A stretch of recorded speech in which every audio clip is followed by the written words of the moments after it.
Katie. Yes, hello. Hello, everybody. Hello, Katie. This is a really novel experience, isn't it? Yes, well, it's strange times. So lots of novel experiences for all of us at the moment, I think. But for me, it's lovely to actually be able to chat to everyone from the comfort of my own home. Yeah. That's been one of the issues I've faced over recent years, not being able to get out and about and really meet beaders and get to shows and classes and stuff. You know, prior to lockdown, it was health reasons in my case. So actually for me, 2020, where we're all kind of stuck at home and all trying to make our way through, I think I've probably connected more with people than I have done for a few years. So silver linings. Yeah, silver linings.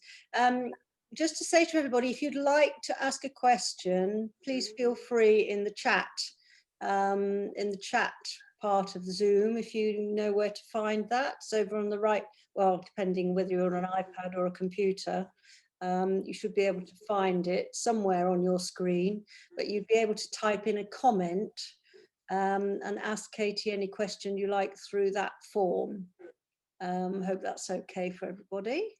Yeah, I'll try and keep an eye on them, but Vivienne and Trevor, I'm sure, will also point out in case I miss stuff, because I think sometimes the chat pops up for me and sometimes it doesn't. So, but I can see when there's things hovering. So we'll probably try and answer questions at the end, unless something pertinent comes up in the middle now. Yeah. Okay. So let's start properly. So we're going to start with a couple of general questions for Katie. So Katie, how did you get into beading in the first place? Well, some of you probably know this story already, but probably some of you don't. It was a complete accident. Basically, as a child, I'd always been into crafts of all kinds. I just loved making things and creating things. But I never in a million years thought I'd end up doing that as an actual full-time career. What I actually did was go to university, study history, reach the end of my first degree and think I've no idea what I want to do with my life, so I'll just stick around at university a bit longer. Did a master's and a PhD, and then realized that actually 6 years as a student was really enough. So I went out and got a job in London as a management consultant, so specifically dealing with business strategy. So I, knowing zero about business, was obviously very well qualified to go and tell companies how they should fix their business problems. That proved to be an incredibly stressful job. The hours were just insane. I was literally working through the night once a month, regularly working till the early hours of the morning. And the human body is not designed to work that way. I discovered the hard way. So I was about 2 years into the job and I literally just collapsed on the way into work one day. Managed to get myself home and that was it, really. At that point, I had a few weeks where I was just basically sleeping around the clock. So my mum was waking me to feed me and I had no energy, felt incredibly ill and was kind of back to bed, back to sleeping again. Cut a long story short, it took 6 months to get a diagnosis of ME, or chronic fatigue syndrome. But the diagnosis for that isn't a lot of good because the medical profession still doesn't understand the illness. There's been very, very little research into it over the years. So it's really from my doctor was kind of, right, this is what's wrong with you, nothing I can do about it, bye-bye, good luck. So, on the illness side, I've made progress on my own. I've done my own research. I've had a long journey of recovery and relapse and recovery and relapse. Had a really serious relapse 4 years ago. But that aside, the thing it did bring me was to the beads. It was my 27th birthday, I think. I'd been ill about 3 months at that point. And I don't know how it had happened, but somehow I'd ended up on a mailing list for GJ Beads bead shop down in Cornwall. And just coming up to my birthday, had a mail shot with, this is the new stuff we've got in, including a load of books. And my mum kind of said, well, yeah, would you like some beading books for your birthday? Yes, please. Pointed out one, it had the most gorgeous French beaded rose on the front cover. And at that time, I didn't know what French beading was. All I saw was a 3-dimensional rose. And I was like, wow, really, you can make 3D stuff out of beads. That's amazing. I just have to learn how to do this. So that was one of the books I got for my birthday.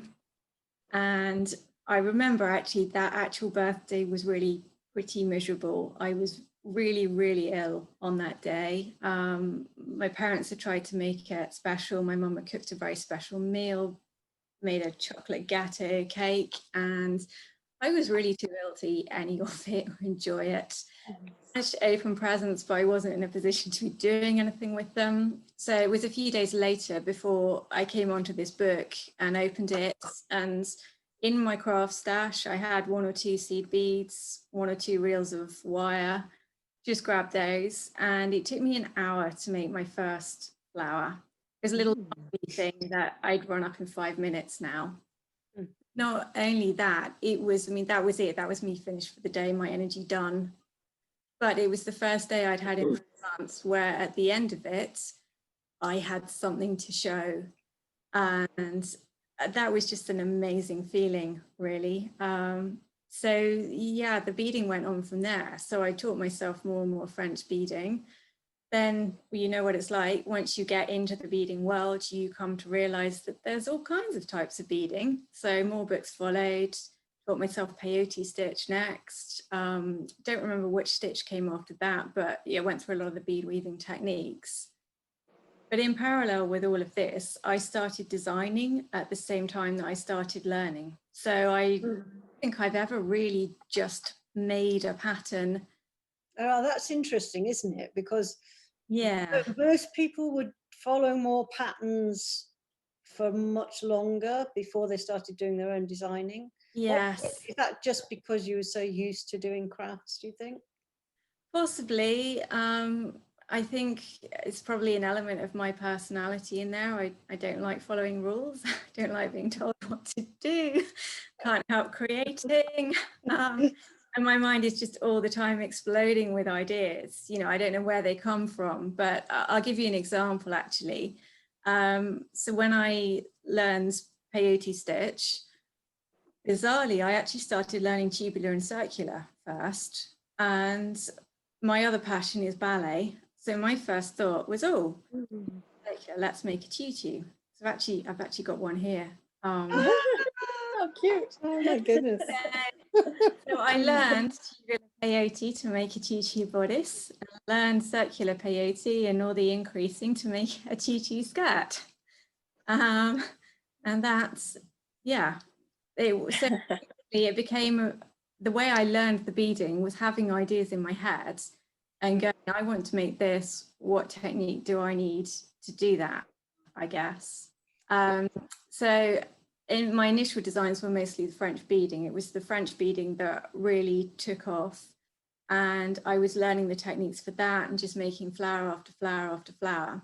And again, although there were perfectly beautiful flowers in the books, and I collected quite a few French beading books, I just felt like I want to create my own stuff here. So I would design my own rose, design my own daisy, and just, learn whatever techniques I felt I needed along the way.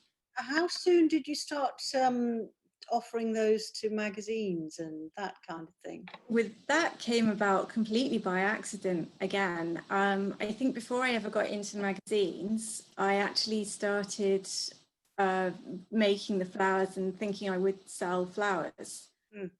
So there was a gift shop in the little village where I live, and they sold a few of my flowers, really not many, because as you probably all know, the trouble with beadwork is the pricing, the length of time it takes to make, pricing that to cover the cost of the beads and the cost of your time. And then of course you take it into a shop and they basically double that price. So the price the consumer is paying is just insane for what they're getting.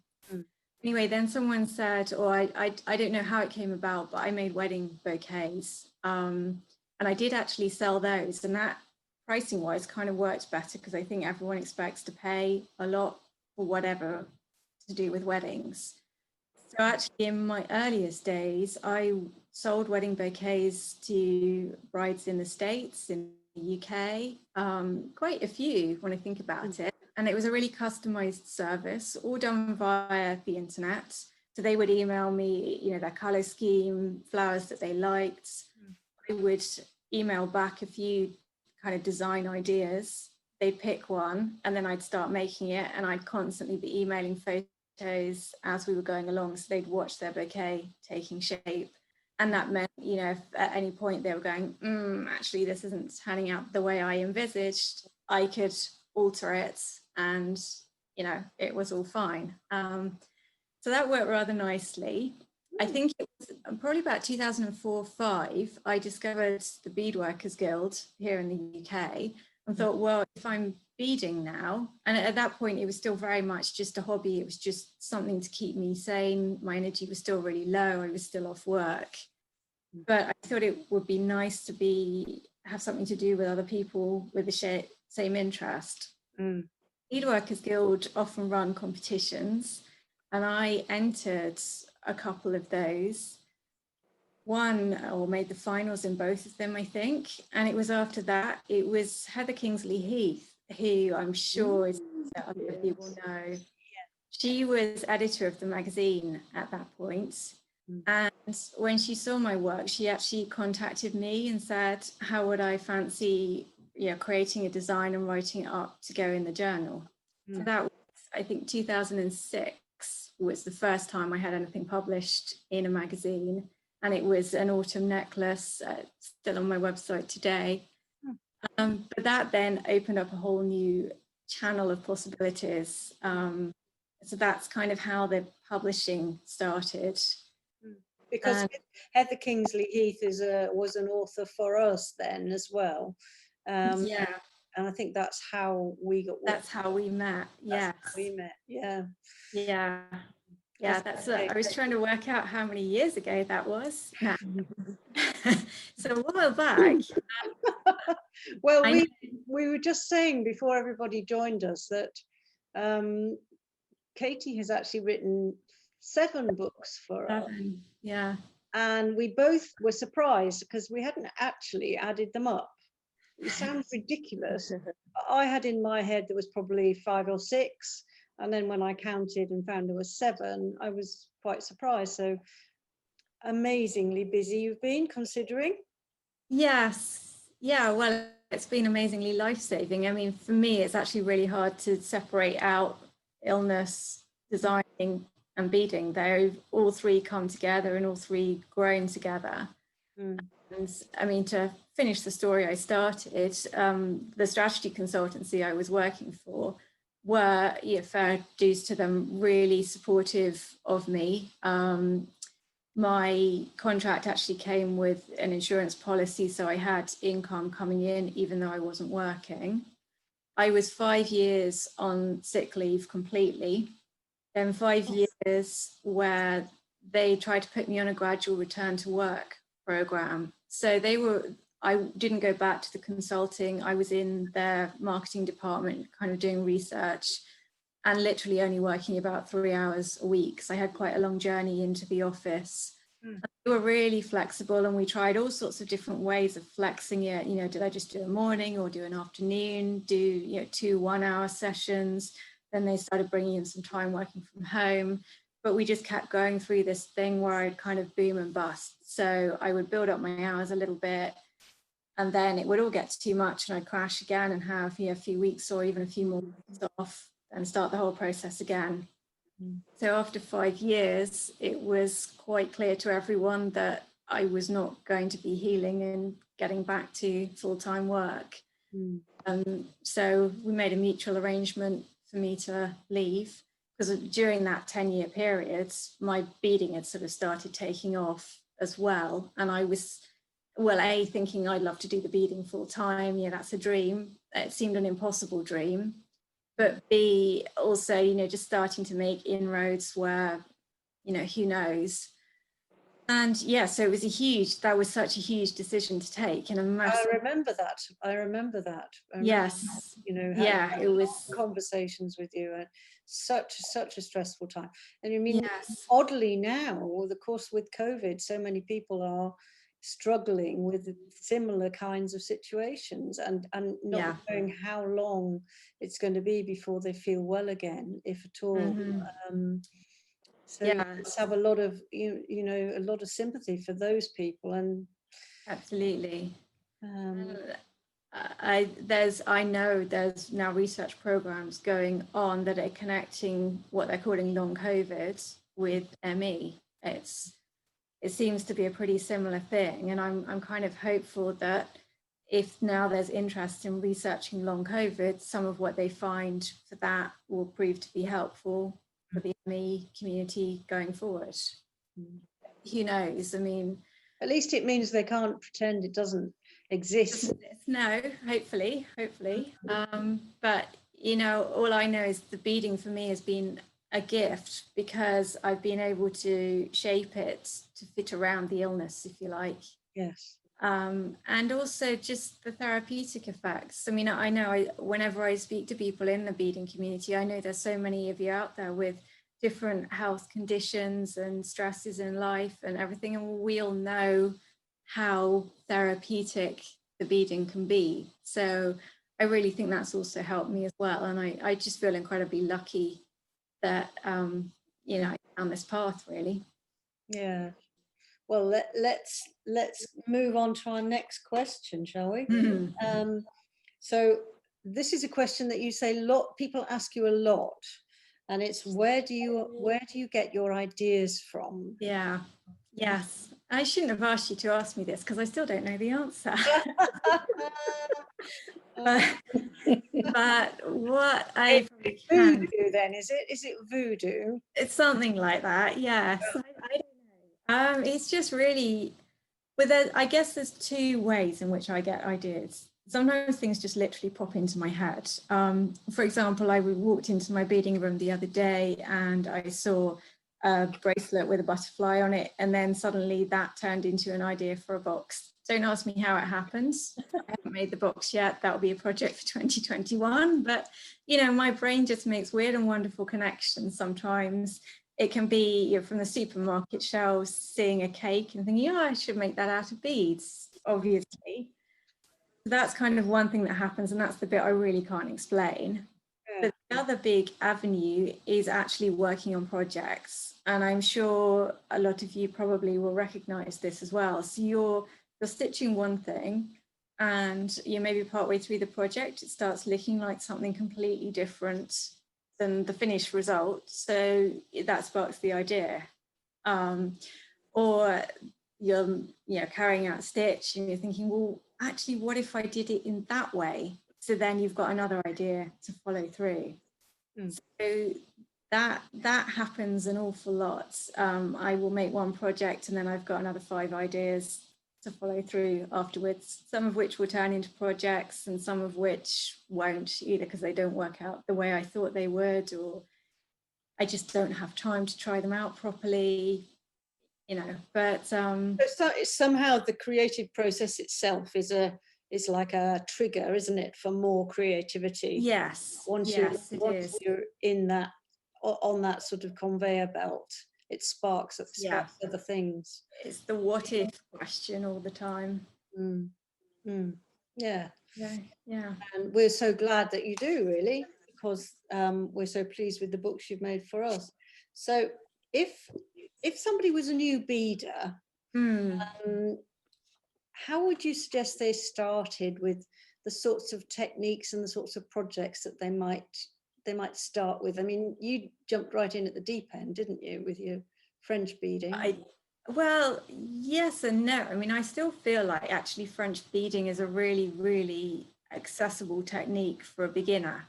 Right. Because in some way it's hard to explain. If I say it doesn't have precision, that gives the wrong impression, because there is a level of precision to achieve your pleasant looking flowers. But it's not like the bead weaving where if you get your tension a little bit wrong or you're using the wrong beads, it can all look a mess. I think the French beading is much more forgiving in that you can get away with using cheap beads for it. I mean, my style of French beading, I like to count out beads so that everything remains uniform and precise. But I know a lot of the books from which I was learning and other designers working today don't do that. They do it by measurement. So they'll say like measure an inch of beads and then turn that into a petal. Yeah, so, but I guess the very fact that both those methods work shows you what I mean when I say less precise. There's a bit more room for error, a bit more room for creativity. And I think even, you know, a beginner can create a lovely looking flower. As they progress, they'll probably look back at that first flower and go, okay, that wasn't great. But at that level, you can produce something that looks good and looks more complex than it really is. Well, I can certainly remember when I first saw your bead flowers, how impressed I was. I thought they were extraordinary. They look so complicated and spectacular. It's an impressive thing to produce, isn't it? Yeah, well, I know that's obviously what attracted me when I first saw that book. I mean, in fact, actually just beside me, I've got the bouquet that is the cover star. Oh, I haven't seen that for a long time. No, I haven't seen that one for a while. Yeah, I always loved it. Yes, it's one of my favourites as well. But as everyone, because this has been around quite a few craft fairs years back when I was doing bead fairs, everyone, the first thing they always do is say, do you mind if I pick it up? They do. And they go, oh my God, that's so heavy. Yes. We weighed it, but it's the combination of a lot of beads in this and the wire as well. It really is incredibly heavy to hold. Yeah, so I mean, actually, something like this little Stephanotis, I don't know how well you can see that. Yes, that's been like the first flower that I ever made. I mean, not obviously not that precise one, but that was the style of my first flower that took me an hour to make. Yeah, Looked like a flower, and I was thrilled with it. But I've taught roses to beginner classes, so it is definitely, I think it's something that you can do at any level. But actually, when people ask me, where do I start? I would be inclined to say, start by just looking through a ton of beadwork and find a project that makes you go, that is amazing, I want to make that. And if it's a really advanced project that you're obviously not going to make today, it doesn't matter, because that's the inspiration that's going to drive you to learn that technique. And I don't think there is a right or a wrong technique to learn first as a beginner. I think what you need is that passion there, because, you know, when we learn anything new, we're going to hit problems, there's going to be obstacles.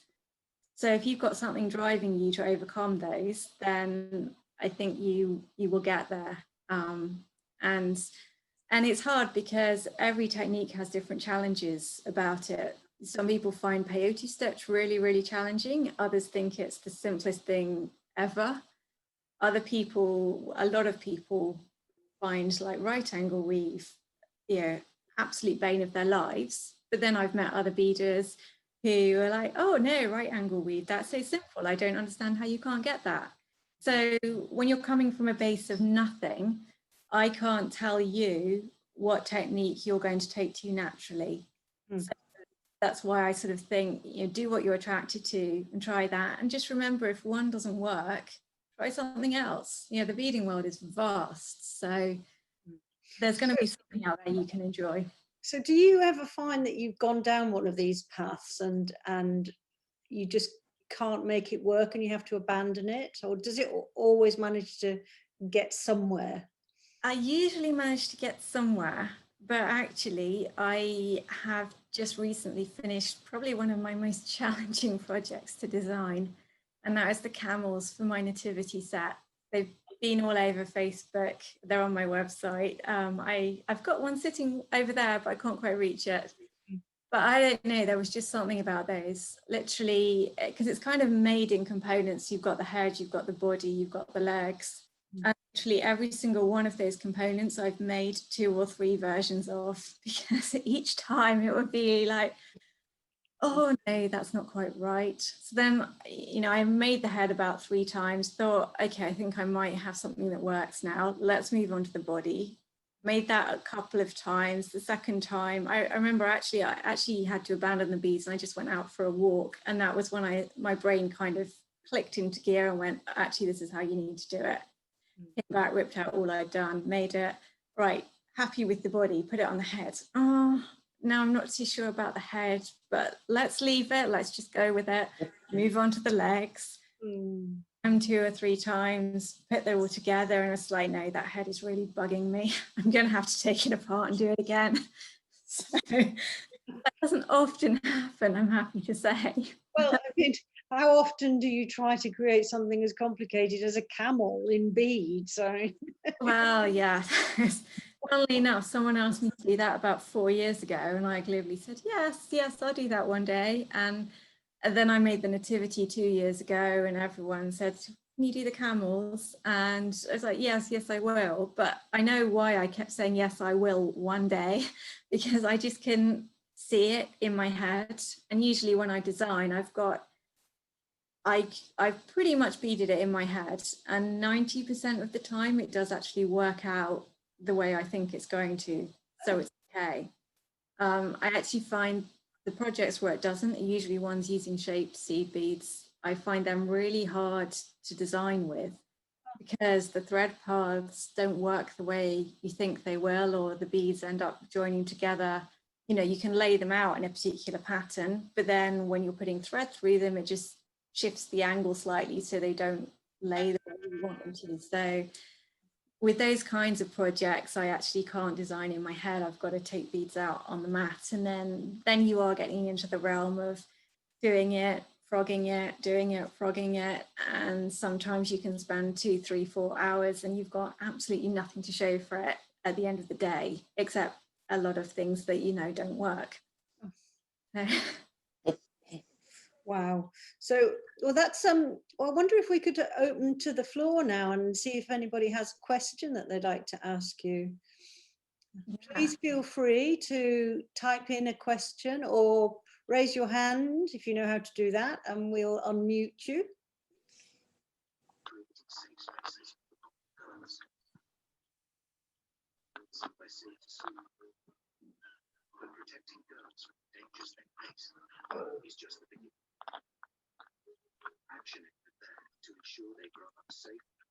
I can hear something. Yeah, I can hear something, but it's not coming through. I can see Liz. It's lovely to see you, Liz. Hi, Katie. Hi, I've got sound now. Sorry, I'm a bit late. I was just got in the door from the school run. Oh, well done. No worries. PA taxi company, you know, live. Yeah, that's it. Did you have a question? I'm intrigued by the, what was it? I forgot what it was that I saw the other day. What have I posted recently? The camels stable. It's either I think it's the camels. Yeah. They look quite cool. Are they all done in even count peyote, or? They're a real mix of peyote techniques, those. So we've got a lot of tubular and circular in there, and a lot of increases, like I would say random increase patterns. But I mean, when I learned peyote increasing, it was a process that took place over 2 rows. So you sort of put 2 beads in your increase in the first row, and then 1 bead between your 2 beads to kind of increase in the next row. So that's what in my head is always a peyote increase. But of course, there's all sorts of different ways of doing it. And I've used a lot of different ways within that project. But it works, though. It works, yeah. Well, I eventually got it to work. It's quite a process. And as I was just saying, it's probably one of the trickiest designs I've actually ever made in terms of doing and undoing and coming back to nothing and starting over again. But it was trying to find the right combinations of increases or decreases to get the shaping that looked right and held some level of stability as well. I think Jane would like to ask a question. Is that right? Jane Lovell? No, Oh, Not Jane. no, it wasn't me. Jane, it wasn't me. Ah. Happy to see you though. I think Ruth has just put a question in the chat. Let me just yes. have a look at that. I'd love to hear you talk about ergonomics and beading, particularly talking about neck and shoulders, table height. Any advice? Oh, yes. She says she also wants to say she really appreciates your website, particularly all the free advice. Oh, thank you, Ruth. No, I'm glad it helps, because actually, just before I answer your question, it's one other thing. We talked about Heather earlier on and how she introduced us to me, to Vivienne, and how all that got started. Well, that was one thing. Heather was so kind to me when I started out, and you really mentored me and gave me good advice and everything, and I really appreciate that. And that was something I kind of feel like I want to share and give back to the community, and I feel like it's always a two-way thing. So I really appreciate your support in buying patterns from me. Part of the way I like to say thank you is by sharing the basics, so you can earn a certain amount, because I know we don't all have endless pockets in terms of finances, and yet beading is something that brings joy. So I feel like a certain amount of it should be available out there for free to get you started, find the path, and then find where you want to progress further. Anyway, back to the ergonomics. Yeah, there's kind of no set rules, and for me it's been a journey of discovery. And I think you're talking in general about design. When you've got an idea in your head, it's probably always going to be possible, but you need the right technique to do it. So I would say to any beginners out there, learn as many different techniques as you can, because the more you know, the more you'll get to appreciate the qualities of each one, and which of them are great for creating structure, which of them are great for creating shapes, which will be self-supporting, which will give a flexible material, all that sort of thing. So then, it's really a case of working out what you want to make, and then applying that knowledge to know, well, actually, this technique is likely to be the best one to achieve the result I've got in my head. I also always like to start with the smallest part of a design, because you can make things bigger, but you can't make things smaller. So, if you start, so for example, if we're talking heads and shoulders and things, if you are making a person and you start with the body, and the body is this big, and then you realize actually the head's got to be proportionate. Okay, that leaves me with the scope of one bead to make that head proportionate to that body. Whereas you want to start it the other way around, go right, start with the heads, get that to the size that is manageable, then scale the body up, and so on and so on. I mean, that's really interesting, that I actually meant our ergonomics, so that our heads and shoulders and neck don't get all uncomfortable. Oh, I see. Actually, yeah, that's an excellent question. What kinds of patterns to buy? Well, again, it kind of depends a lot on you and your physique. So when I've taught classes, I found different people have quite different issues. So for example, anyone that's got arthritis or rheumatism, or any joint problems in their hands, really struggles with French beading and wire work, because it's just, you've got this twisting action going on, which puts a lot of pressure. For me, I find I can get upper back pain if I do too much peyote without breaks, and it's because I've this action going on. I think in the bead weaving, there's things like that are very person dependent on your tension. So if you're always really pulling the thread tight, that can put pressure on joints and things. Depends on the action of how you pull it through. It's kind of difficult to say in general terms, but I think quite a good general thing is just mix it up a little bit. So, if you do peyote all the time, you're going to be using the same muscle sets all the time, which is when you can create repetitive strain and things like that. try and mix in a few different techniques, and just remember, and I'm so bad at this, to take regular breaks. Ah, You get that's stuck in the wonderful. beading, Yes. Yeah. and you're in the zone.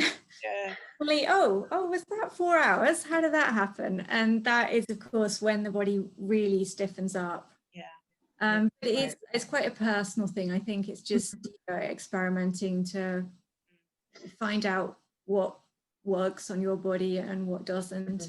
And you find the more experienced you get, the more you modify the way you bead and everything anyway. Does that help, Ruth? It does in some ways, yes. Yeah. Yes.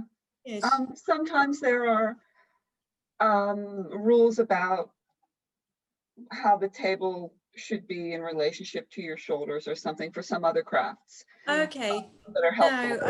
And I've if you not don't know come anything across like that, then I will keep No. playing around, you know. Yeah, I think it's really a case of find what feels comfortable. Yeah, for you, yeah. in terms And of I chair and table height. certainly know the thing about breaks, and I keep telling myself to set an alarm, and I keep not even doing that. Yeah. So, you know. Well, and anyway, I think I would ignore an alarm because you're just like, oh, I'm into this. I just need to. Right. 5 more minutes.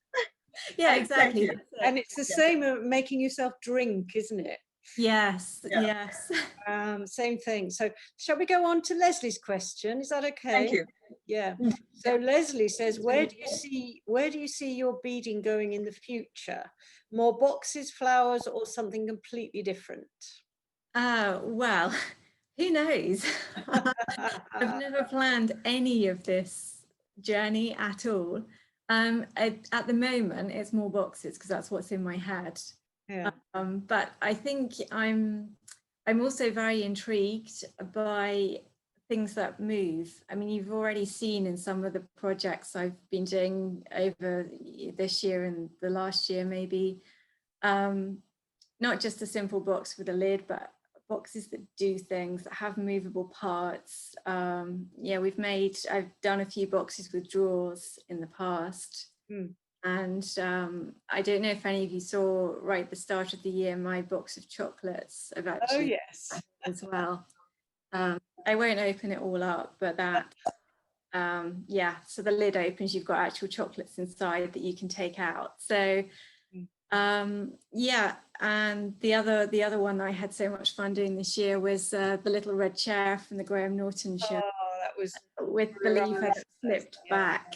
So I think I'm quite likely to kind of take that path. Also, with the boxes, just want to do things that have got more intricate like patterning on them and explore more with colour. Earlier in the year I've put together a couple of online classes dealing with how to choose bead colours, because I know it's an area that a lot of people struggle with. And I did an event in the Seed Beads and More group, which was huge fun. But what I discovered was how much I learned from all of that and how much I want to explore more of that. So in fact, the project that's currently sitting on my beading mat or just coming off my beading mat are these Christmas baubles. That's super, isn't it? 4 colours of beads. And I'm just exploring how to combine 4 different colours, you know, in a simple design is absolutely fascinating me at the moment. So wow, that is beautiful. Thanks, Leslie. Hopefully making its way out as a pattern before the end of November. Yeah, it's so yes, I tend to just go where the mood takes me, really. Yeah. And I mean, much as I love your box patterns, I do miss your flowers. You miss my flowers. I don't know how much I'll go back, because I feel like I don't know how much more I can add to the flowers. I've done. Yeah, I kind of get that. And when I first started with you, it was you. Now there are more and more designers coming out. Yes, there are, and all with slightly different styles. Ones. Yes, but I mean, there's other fantastic designers that I feel like actually I'm quite happy handing the baton over to them and letting them take it further. But who knows? I may never say never. Exactly. Yeah, something will come back at the right time. Yeah. And, you know. Yeah, you could always do more corsages, of course. Well, yeah, that's what you and I have had this conversation over and over. The because I don't know how many of you know, but I've got 2 French beading books with Vivienne. So the one with the bouquet I just showed you was the original one that I did. And then I did a sequel to that, which focused on smaller flower arrangements for making corsages. And the first book really took off, and the second book just nobody wants. And we don't know why. We really have no idea. We can't work it out because both books have got lovely patterns for individual flowers and then patterns for how to put them together into bouquets or corsages, buttonholes. We don't know whether it's the word, whether the word corsages puts people off, or whether we should have called it buttonholes. Or whether indeed my flower designs just weren't good enough. But the other thing to say is, when I was making those books, I mean, when I sit and write any book, I'm not just kind of putting together a random collection of patterns. There's always something in my head that I want to give out to the community. And with that, I saw that as a series of actually mastering French beading. So the bouquets book is made with all basic techniques that will get you a really long way. But then in the corsages, it was about teaching the more advanced techniques that just open up so many more possibilities. Perhaps we could have called it advanced French beading, and then Maybe. I don't know. But anyway, it's out there, everyone. If you want to learn more advanced French beading techniques, that's the book to try. Now, Carol Berkman has asked a question, which I don't understand it because I'm not in the swing, but I'm sure you will. And she says, would it be too ghastly to ask about your plans in view of the rumoured Swarovski implosion? Oh yes, that's our chestnut, Carol, yes. Well, I actually traditionally haven't ever used that much Swarovski. I don't know why in particular, I just haven't done a lot of sparkle and bling. So for me personally, it's not a disaster, but I've got a lot of beading design friends, names that you will know, who have got a lot of designs out there using the Swarovski, and it is a nightmare now being told that whole range is likely to become unavailable. It's just, one of those, you cannot imagine a whole collection of beads suddenly not existing. So, and I think there's a lot of question marks over what exactly is going to be going on there, whether they really are going to literally stop production or whether they will actually end up scaling back or changing, who knows. But I suspect that we're likely to see some other company come in and produce at least some of the shapes in similar form, so some of the designs will continue. Certainly there's going to be a massive gap in the market for bling, and I can't see that not being filled by somebody. But at this stage, I don't know. I don't have any inside info. No, it sounds like a market opportunity for somebody, doesn't it? Yeah, well, I mean, we've had the Chinese crystal around for a while, which of course people tend to avoid because it's not as good quality. We've had Czech bicones, stuff like that, which cover some of the gaps, but it's more of the specialist finishes and in some of the specialist shapes as well. That I don't know. I mean, maybe someone like Preciosa will come in and literally replicate that, or a new range or something.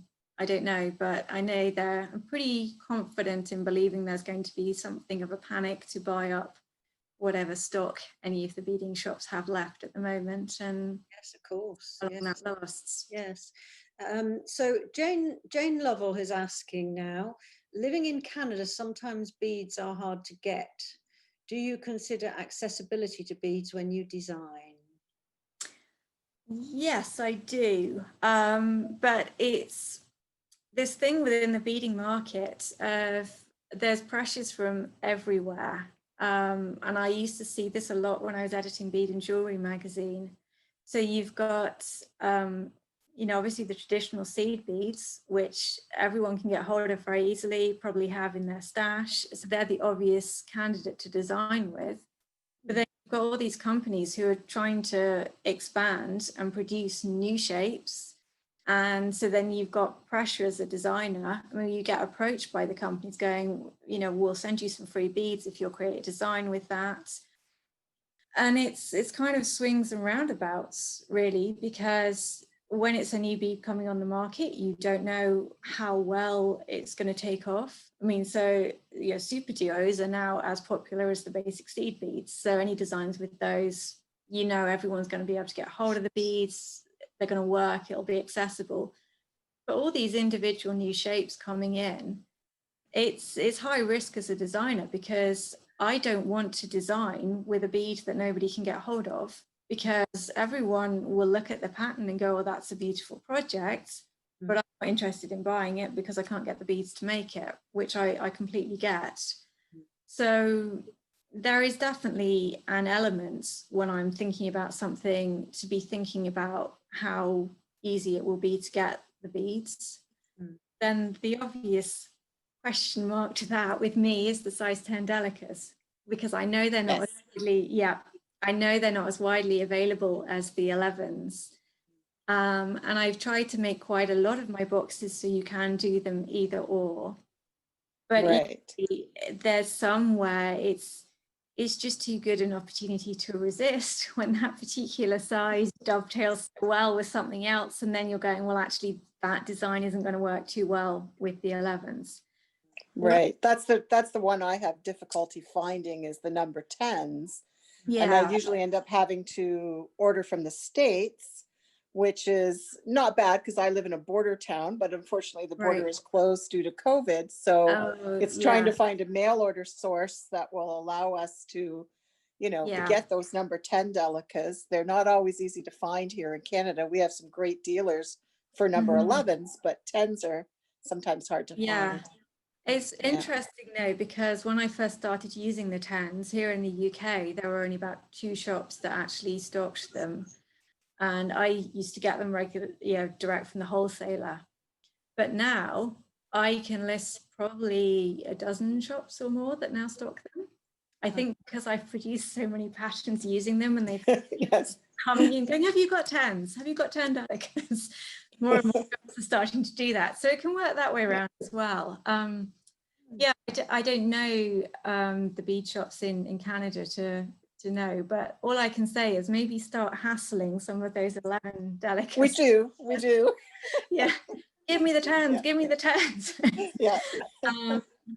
I mean, that for me is the one exception. With the shaped beads, I am more mindful of how easy they are to get, but equally, it's a tricky one, because the 10s are just lovely to work with once you've worked with them, especially on the book. They've just got that extra little wriggle that makes the lips just that bit easier to manage. Exactly. Yeah, but I've done more with 11s this year. More of my boxes have been with 11s. So trying to keep everyone happy here. Great, thank you. Thank you. Do we have any more questions from anybody? I can't see any more typed questions or any more hands up. So I think, Katie, unless you have anything specially to say, shall we sort of start wrapping up? Yes, I mean, the only thing to say is just thank you to everyone for being here, and for supporting me in all the different ways that you do. And I'll be giving that back. Actually, I can tell you all first before anyone else. I'm planning something really big for Advent this year on my website. So remember the treasure hunt. That's all I'm saying. Bigger and better. You got me intrigued now. Well, it's not long to wait. But yes, I hope that will bring a little bit of sparkle and joy to December. So. And show us your globe to finish, because my snow globe. Yes, before we started, Vivienne was like, what is that thing just behind you? I don't know, some of you I know will have seen this already, but it's a project from earlier this year, snow globe. I think somebody in the Seed Beads and More group asked me if I could make one, and part of me went, I'd love to, and part of me went, that is insane. How do you make a snow globe with beads? So what I ended up with is a removable globe and this little gingerbread house inside it. Wow. And since for the last few months, I've been rather obsessed with tea lights. Nice. Switch that on. There's actually a tea light inside of that. So the gingerbread lights up, and you can put the snow globe back on top. And it doesn't really work because it's too bright in here, but in the dark, you've got this lovely glowing globe effect going on. So that was I don't know how you come up with that. Quite a challenge. Yes, no, quite a challenge. Yes. Yeah. Anyway, people seem to like that one anyway. oh, thank you. Yes. Oh, yes. So thank you. So thank you everybody for joining in today. It's really been very good to see you all, because it's actually the first one we've done. So it's Hang on a minute. yeah, it's been lovely to have so many people join in.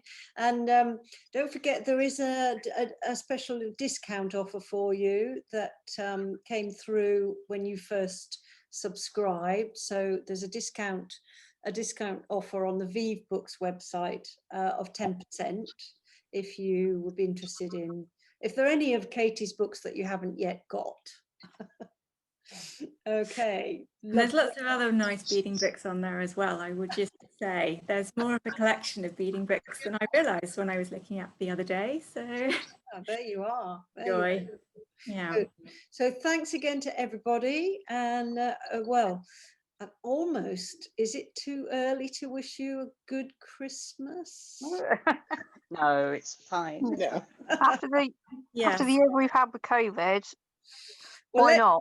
Why not? Let's wish everybody a better year next year. I don't think that's controversial, would it? Wouldn't be. I've heard of a few people in Cornwall putting up their Christmas trees already. Have you? Yes, or we've got a few people Christmas lights going up around here as well. So I think everyone is just really ready to celebrate, and also very ready to say goodbye to 2020. Yeah. Yeah, you say that again. Yeah, for sure.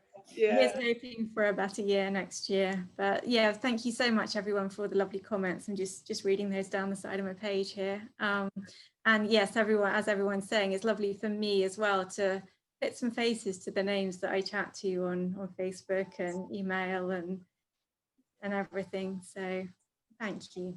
Lovely. Thanks everyone. And we'll say goodbye now. Bye. Bye. Stay safe. Bye. Keep eating. Stay safe. Bye. Yeah. Thank you.